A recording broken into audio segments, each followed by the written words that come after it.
Okay, so tomorrow, which is April 11, 2025, ay meron akong pupuntahan sa MOA. Bigyan ko kayo ng konteksto.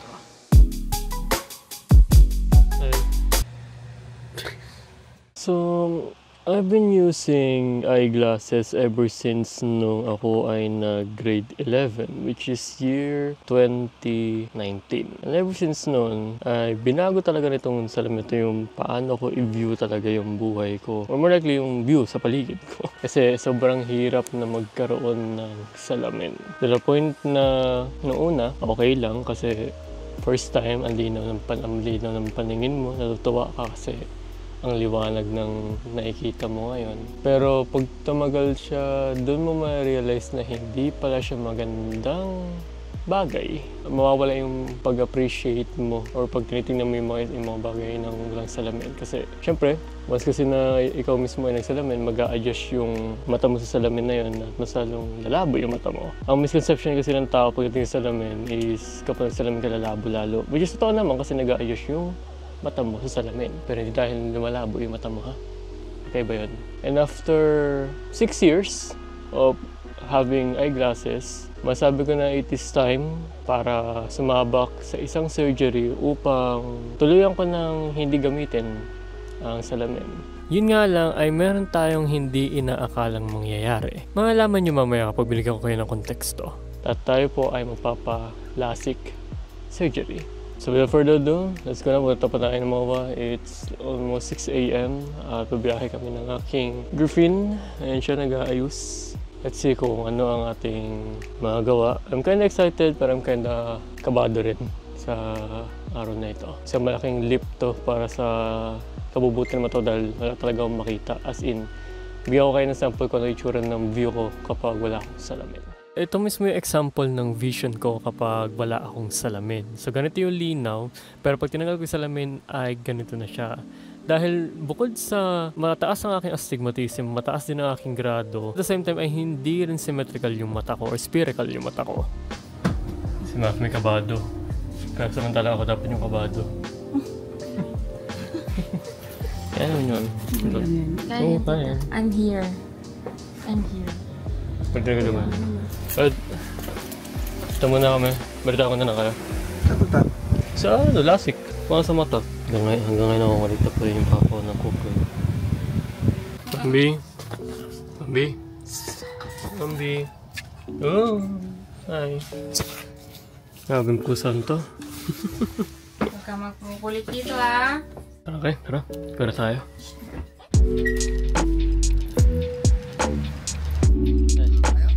Tayo lang.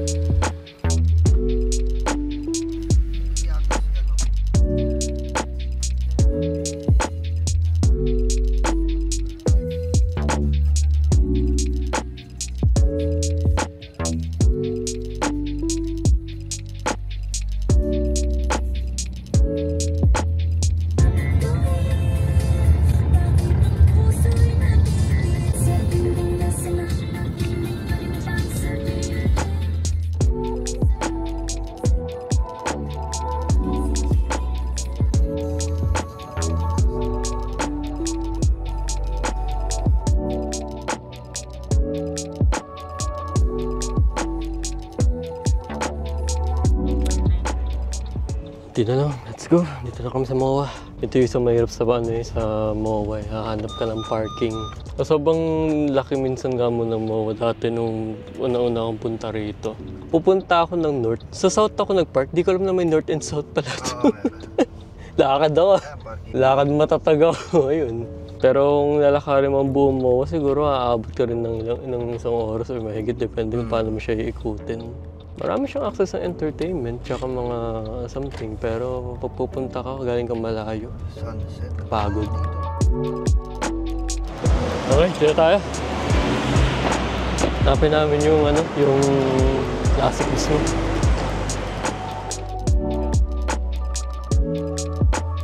Wala pang katao-tao yung MOA, pero may ilan na. Kasi alam ko talaga, bukas talaga ng MOA. Alas 10 no? SM no? Pero madalas kasi, sabi kasi 9 daw meron na eh.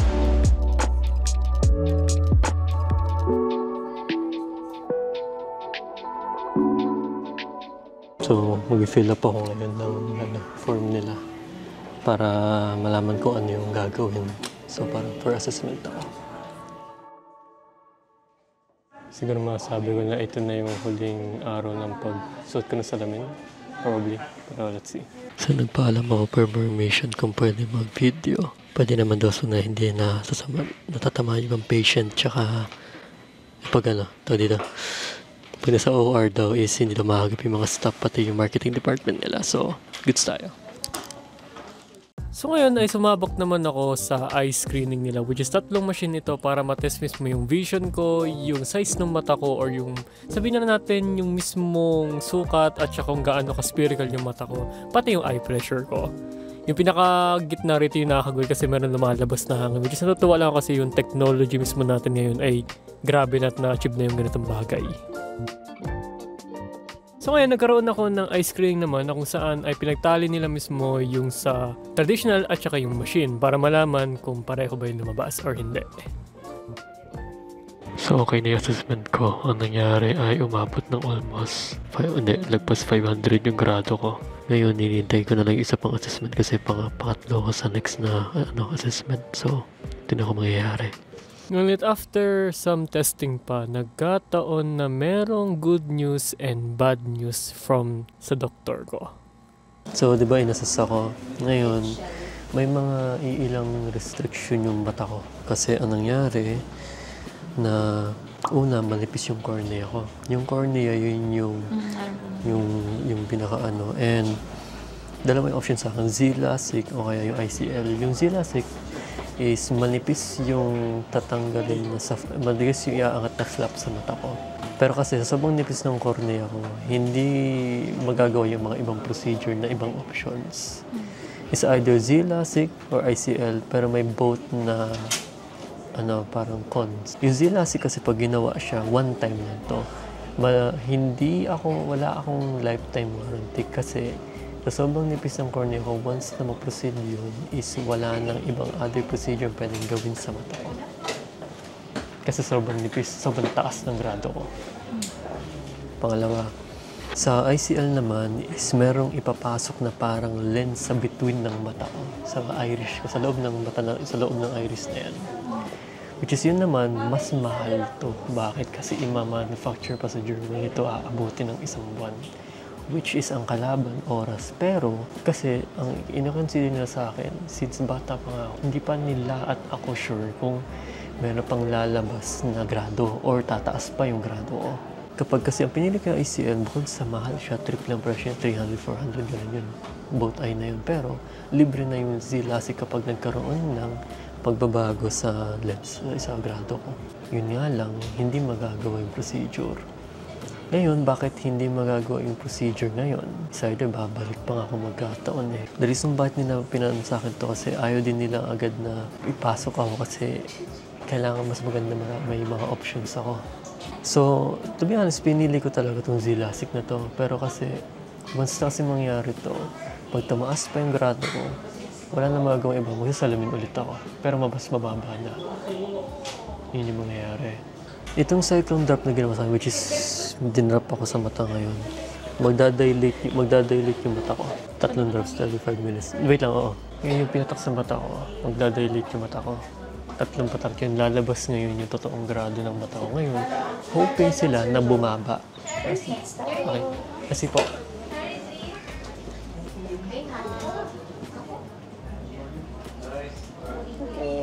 Thank you. Let's drop tayo later, sir. Sige po, thank you. Sakit niya. Asan yung ito na lang. Lalong lalaki yung mata ko mamaya.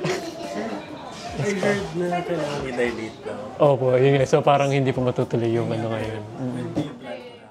Ang ginagawa nito, kaya nagda-dilate yung mata ko. Papalabasan nito ngayon yung totoong grado ko. Grado ng mata ko. Sana bumaba siya or hindi na tumaas para mas maraming option na maibigay sa akin. Kasi pag lumabas siya totoong grado ko, malalaman ko ano yung mas suited talaga sa akin. Yun nga lang, since dilated yung mata ko, hindi magagawa yung procedure ngayon. So it's either bukas or schedule ulit, then yung mangyayari. Ngayon ay napatakan na ako ng cyclone drop para makita yung totoong grado ng mata ko. Bali, magdadilate yung mata ko and after an hour ay babalik ako upang i-check ulit at hoping na bumaba yung grado ko. Right now, ang liwanag ng paligid ko at naging farsighted ako out of nowhere. Ang weird niya, pero it's a great experience. Kita?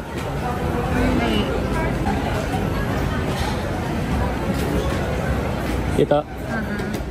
Totoo lang, mabigat sa loob ko na limited lang yung mga options na meron ako or pwede sa mata ko. At nalungkot ako at naghinayang din dahil malayo yung pinanggalingan ko at siguro nag-expect lang ako ng sobra kaya na-disappoint ako. Pero wala akong sinisisi dito dahil tinutulungan lang rin ako ng mga doktor ko at super grateful ako na hindi lang pera o client yung habol nila, kundi yung magiging benefit mo rin kapag sa long run. Sa case ko, crucial kasi na decision ito dahil one time lang ang akin kapag ginawa ko yung LASIK and yun na yun. Sa isa naman, malaki ang babayaran ko pero kayang-kaya nitong ayusin yung problema ng mata ko. Sa ngayon ay bumili muna ako ng eye drop para sa mata ko at the same time ay maghihintay muna ako ng data or galing mismo sa pinaka-clinic upang malaman ko yung magiging quotation para sa paggawa mismo ng ICL o yung lens mismo. Kasi para sa tingin ko ito yung pinaka-the best option para sa akin upang for the long run kung tumanda man ako at magkagrado, pwedeng mailigtas ito gamit yung Z-LASIK. Kaya iwan ko muna yung vlog natin dito at siguro mag-update na lang ako kapag nakapag-decide na ako at kapag nakapag-ipon na ako para sa isang procedure. So yun lang, thank you so much at I hope nag-enjoy kayo.